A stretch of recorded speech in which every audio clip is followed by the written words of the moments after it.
Praise the lord. ఈరోజు దేవుని మాట మత్తయి సువార్త 23:11. మీలో అందరికంటే గొప్పవాడు మీకు పరిచారకుడై ఉండవలెను. ప్రభునందు ప్రియులారా, ఈ కాలంలో గొప్పవారుగా ఉండాలని కోరుకుంటున్నారే తప్ప పరిచారకులుగా ఉండడానికి ఇష్టపడడం లేదు. యేసయ్య చెప్పారు, తను తగ్గించుకున్నవాడు హెచ్చించబడతాడు అని. అలాగే తను హెచ్చించుకున్నవాడు కూడా తగ్గించబడతాడని.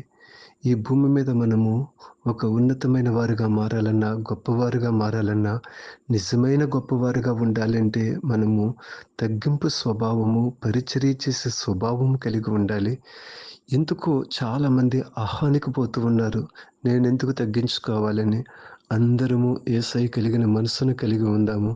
ఆయన ఎంతగా తగ్గించుకున్నాడో అదే రీతిలో మనము తగ్గించుకుని గొప్పవారుగా మార్చబడదాం. ఇటు భూమి మీద, పరలోకంలో కూడా గొప్పవారుగా మార్చబడదాం. దేవుడట్టి మనసును మీకు దయచేయునుగాక.